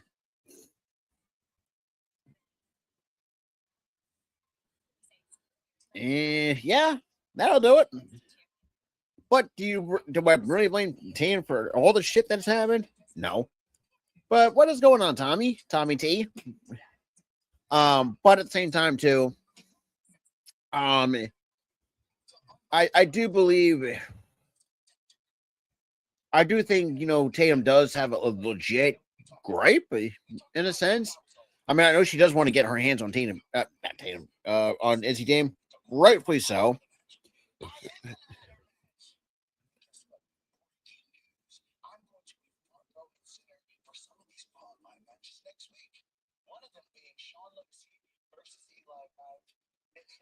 The thing is, too, is that really nice? I think so. I can't remember. I don't know if Maximum Carnage is on Dynamite or if it's on Collision. Probably not. I mean, I'll be ready for it if it's on Dynamite for sure. All right, cool. I know it's on. Okay, cool. It's on Dynamite, but yeah, like I said, me and the crew are going to be back at it again on tomorrow. If not, probably just going to be me and Ghoulie. For those who know who, there's But up next, we got the no disqualification match, as we saw from what happened last week, in our main event time. But Joe Hendry having, obviously a legit issue. Like I said, we're probably just we're doing straight up Dynamite. Like, it sucks because haven't done most of us haven't done a Collision. Since we worked for some of our former colleagues who were, to say for the lack of a better term, were snakes, for lack of a better term, for all the bullshit that and if anybody's heard of all the stories that me and Tyler told, stuff like that, not just because of our personal life, but all the shit that we had to go through and stuff like that. Like I said, we've harped on it a lot, and we kind of grown. Obviously over the last not to say the last few years, just from, like I said, probably around the 10. See, that's kind of where my problem lies. The Collision to me, I just feel like it's not worth it's not my time. It just seems like the way how they structure both Dynamite and I think yeah.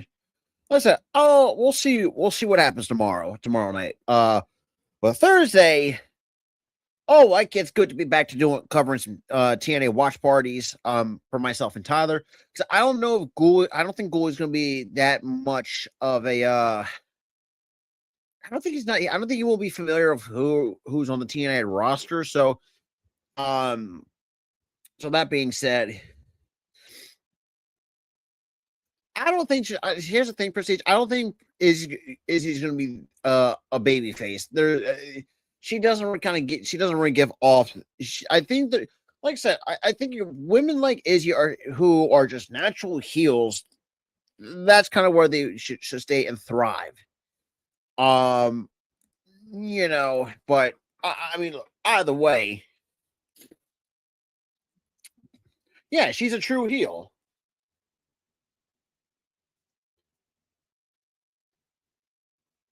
But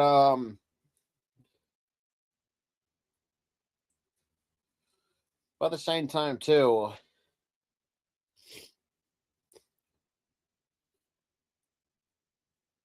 like I said, like the thing is too, Tommy. Oh, look, here's the thing. I am excited for Dynamite, like I always am every week. I know the last couple of weeks we haven't really done it because personal shit's been getting in the way.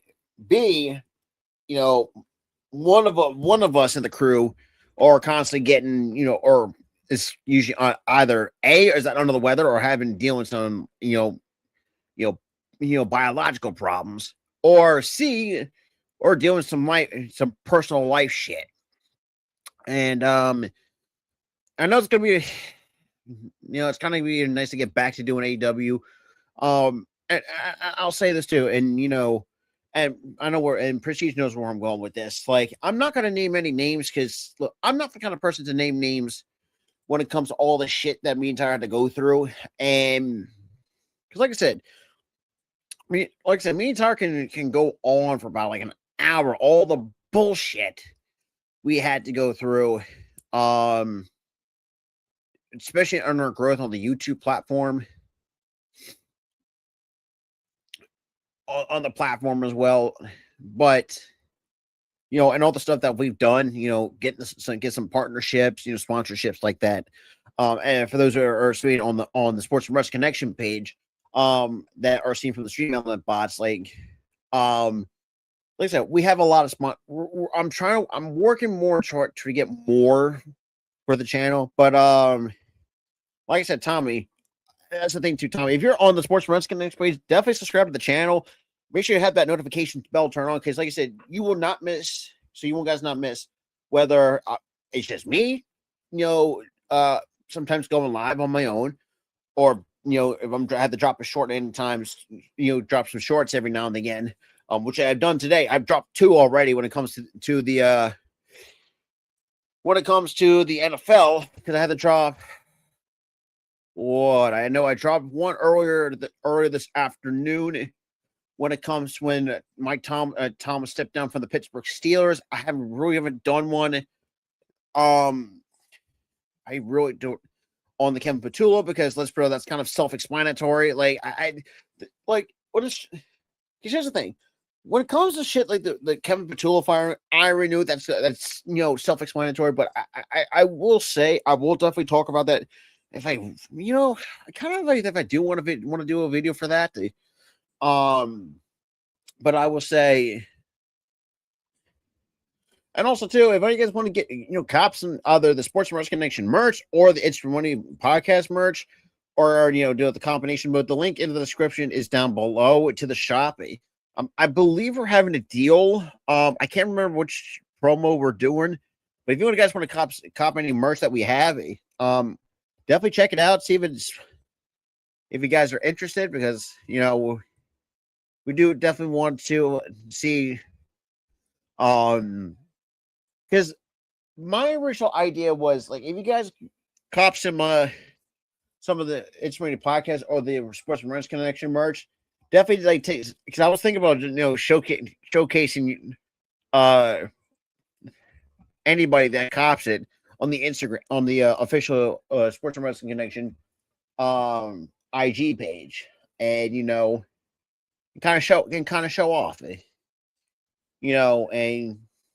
kind of give the fans the highlights, that's just because, like I said, me and Tara are one of those people that, and also too, we're also looking at a triple threat tag team match next week.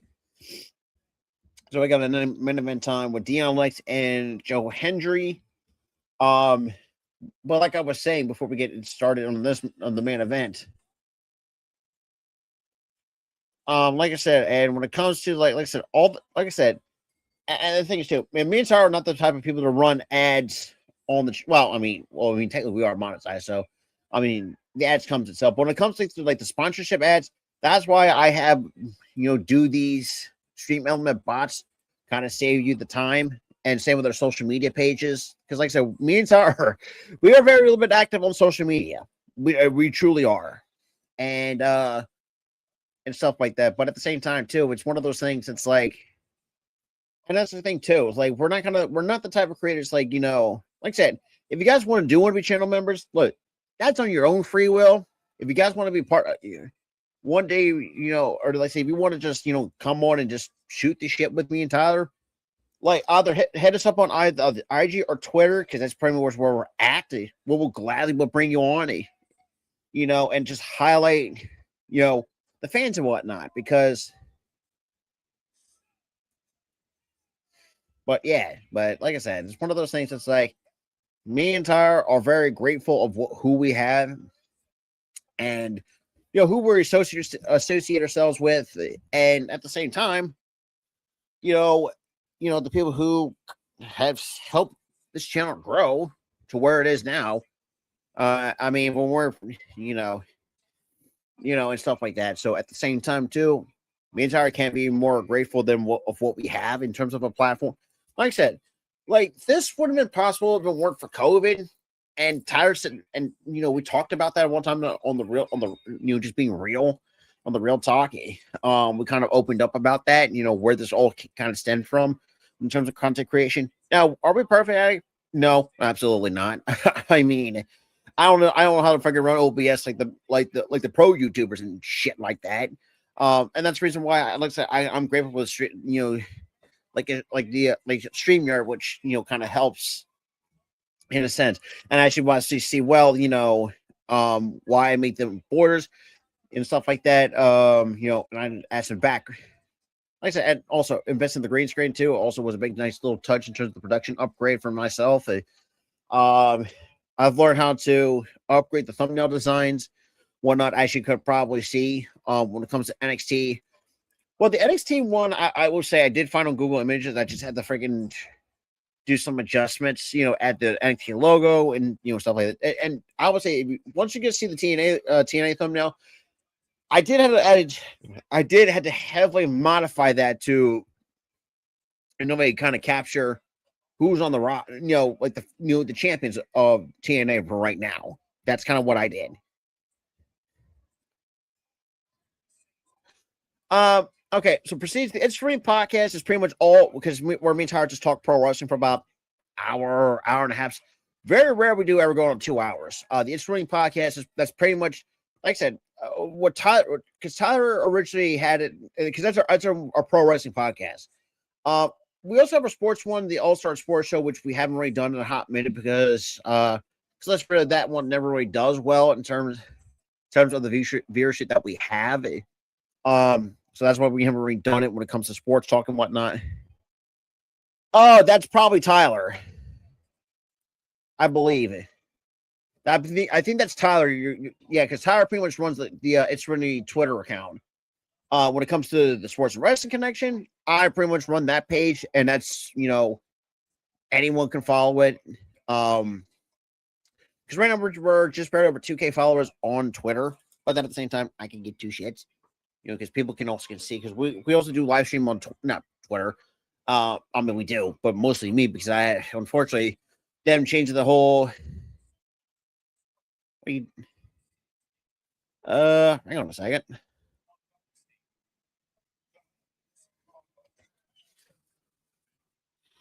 Hang on a second. Give me a second.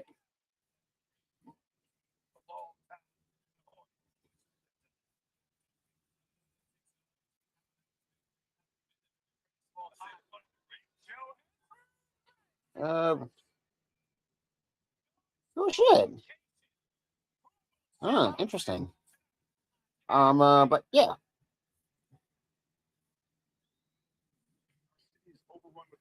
Cool. I just I just got your shit. Which is cool. So I appreciate that. Let me see. Uh,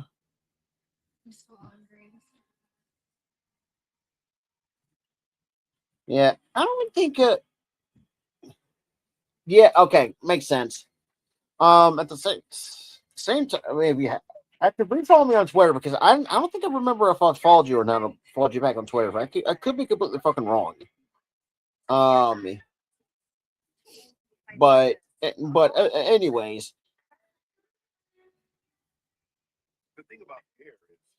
But in all seriousness, though, like this, here's the thing. Like I said, me and Tyler, like we're one of the very few creators. What is your Twitter handle, by the way? Because I can't remember. Because I can't remember the fucking life of me if I remember did. I could. Like I said, I don't know. But I will say, hey, look, trust me, Prestige. I see. Look, if it weren't for this, for doing, sports play and play and shit like that, I see my ultimate goal. Because my original career plan, I would say, hold on, let me take a look.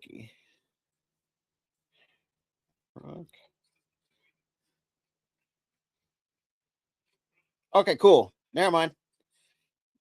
Yep, I got it. I just need to double check because sometimes I tend to forget shit. And what I was gonna say? Oh, right. So my original career plan was to be like a crime scene technician in the forensic field, but the thing was, I just never had the motivation for it. And it's not because I didn't want to. It's just I was constantly getting burnt out left and right. Not because yes, taking early 8 a.m. classes was not the best idea. but I had to do it anyways. And not to mention I was working a part-time job, which, to be honest, that didn't fucking help either. Then also they got a student loan, and we all God, that in itself was a fucking, oh boy, that was a fucking nightmare.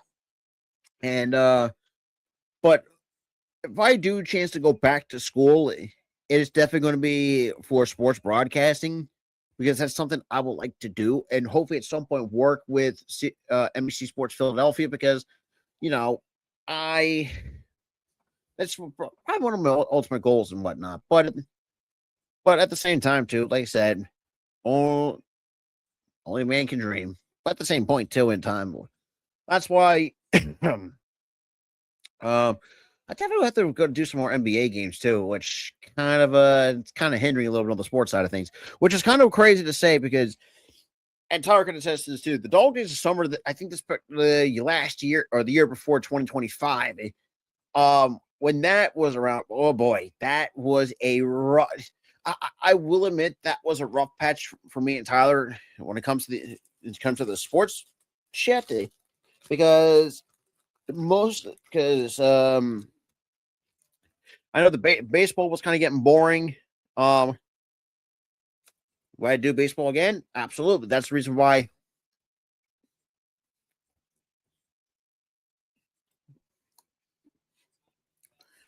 That's why I'm going to be doing the Yankees and Giants. I believe it's on the 26th. I believe so.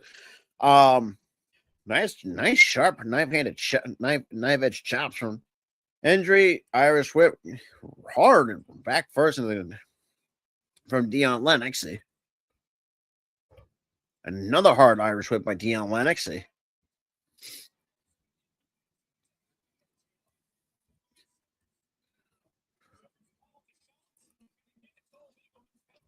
And the next Saturday for a Saturday. The thing is, too, I mean, look, I'll watch Saturday night's main event, but the thing is, too, like, we hardly ever stream it because it's like, it comes around once in a damn blue moon.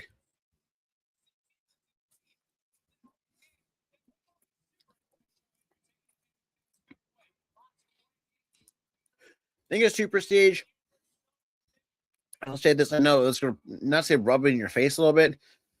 See, that's for me, it's a benefit of being a college dropout, because I'm not doing, I don't want to deal with classes right now. I'd rather just work and make money and just being a flat out adult. But to be honest, it sucks, but that's life. Damn, what a right by Hendry. All right, some of the ropes.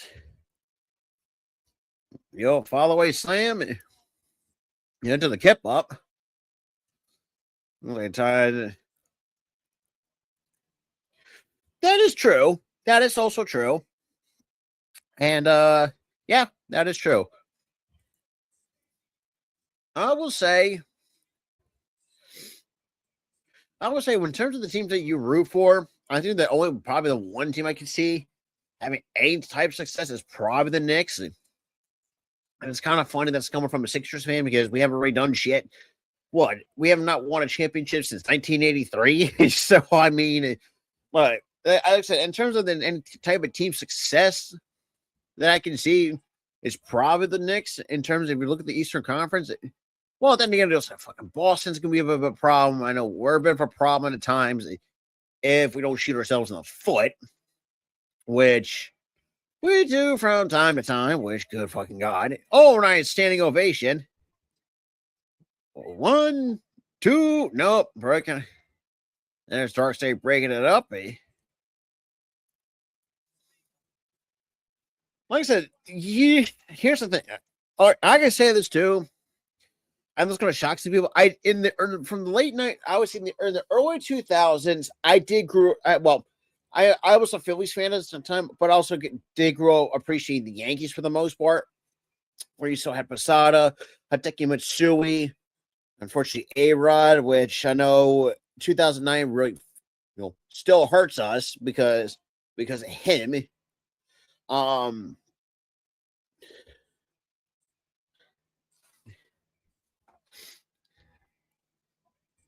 And and all hell breaking loose in this matchup.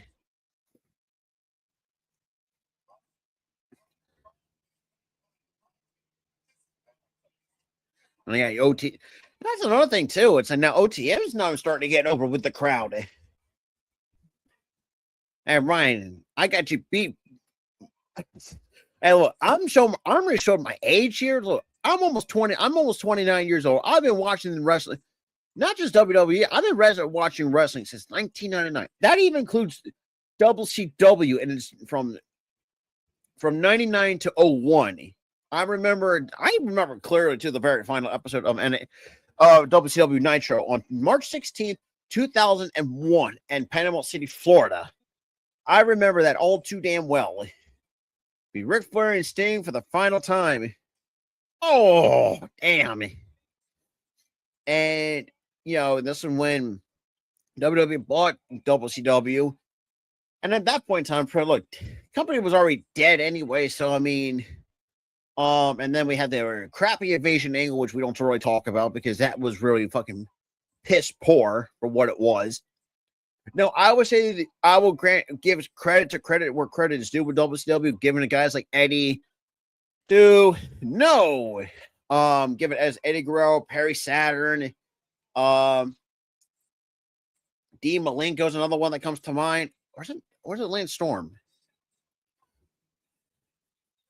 Well, like I said, Woody Johnson at some point, the only way I can see that team ever sees is with the fact that it's been 15 years since the Jets ever meet the fucking postseason is ridiculous. The fact that they're worse than the freaking Angels when it comes to in baseball terms, that is straight out embarrassing. That is straight up embarrassing. Oh, I know. 1, 2, no, and Joe Hendry kicks out of 2. But yeah.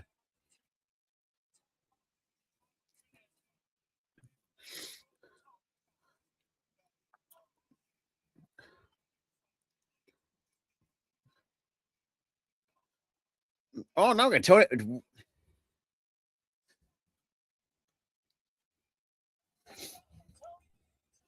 Damn, Tony. Okay, this is interesting.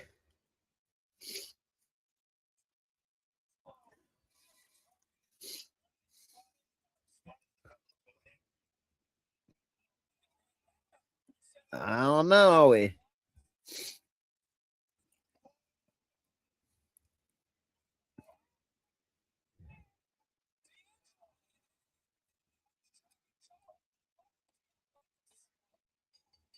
Okay, that was interesting to say the least. When it comes, so Joe Hendry gets the win, courtesy with the help of Tony D'Angelo. Well, I mean, all fair is love and war, apparently, because within. I would say this: when it comes to that, like, if you know your sports, your ownership is bad, like for like a certain amount of time, like there should be like a rule. It should apply to all sports. That if you don't make the postseason in a certain amount of time, like your team should your current owner should try to find a seller for said franchise. Obviously, perfect example of that is the fucking Jets. It's been 15 years since they made the fucking goddamn postseason.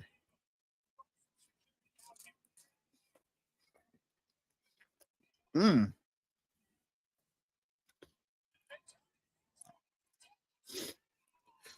it comes. Damn.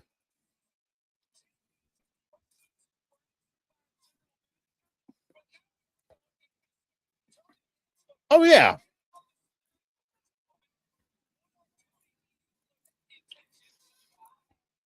Damn, what a German. Spinebuster.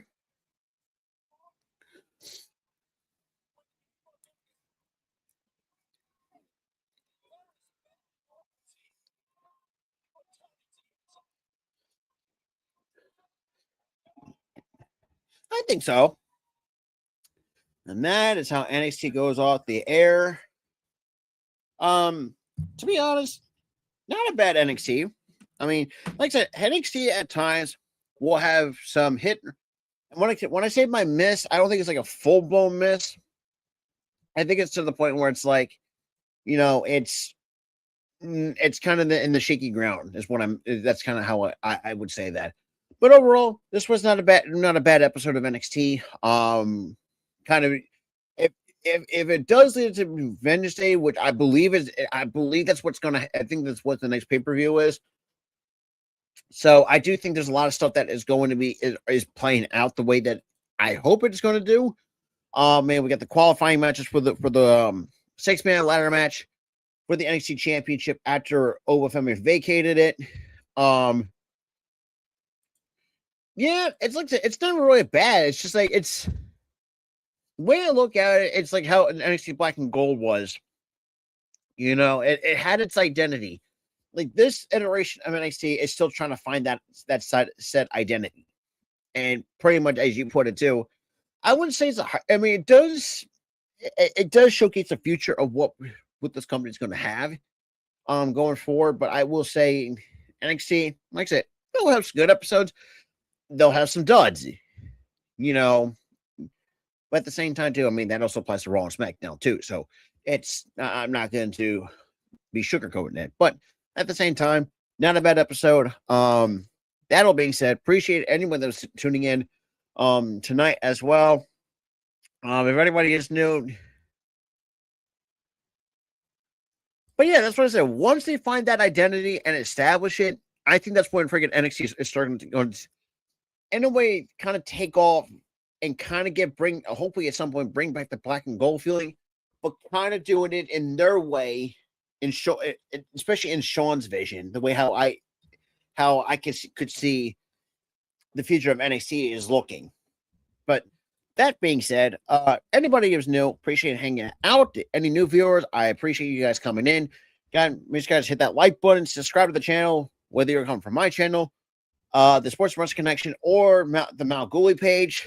Make sure you guys hit the like buttons on both channels, hit the subscribe button. Turn the notification bell on, because let's be real, you guys do not want to miss any content that myself, Tyler, or Ghoulie will drop on a weekly basis. I know I haven't really been doing the streaming schedule because I know that a lot of shit's been taking my time up. I will be putting together another streaming schedule later this week. So for the next comment on the agenda, I know, like I said, I know it hasn't been put on the I believe it did. I think it is on the streamer schedule. I could be wrong. So tomorrow, we got AEW Dynamite as one of them, and then Thursday will be the premiere debut of NXT. No, not NXT. Come on, brain. Thursday night, TNA Thursday Night Impact. I think that's what it's called now. But I'm still going to call it TNA Impact. On AMC, which is going to be cool because the fact they're finally off a network let's be real, that's just is always focused on music or selling tickets for them, for that matter. But that being said, like I said, and then Saturday, depending on how Tyler's feeling, we're going to have another episode of the It's Friendly Pockets, episode number 90. I know we haven't redone one in a very long time because we're still on the road to 100 episodes of the It's Friendly Podcast. If you guys like All Pro Wrestling Talk, that's the podcast one of the podcasts you want to guys check out. Like I said, we have a playlist of that up, and like I said, there's going to be we do a lot of different topics. I'm going to talk to Tyler about it, doing something a little different instead of guess the theme song, because we normally would do that towards the end of the show, just for fun of it, trying to help, and test, and guys, and also anybody that's in the chat, you could also participate in the guess that, or whatever games that we had, the end of the show type of games, you guys could also participate in that as well. So that being said, appreciate us hanging out, and I will see you guys tomorrow night for AEW Dynamite. Good night, everybody.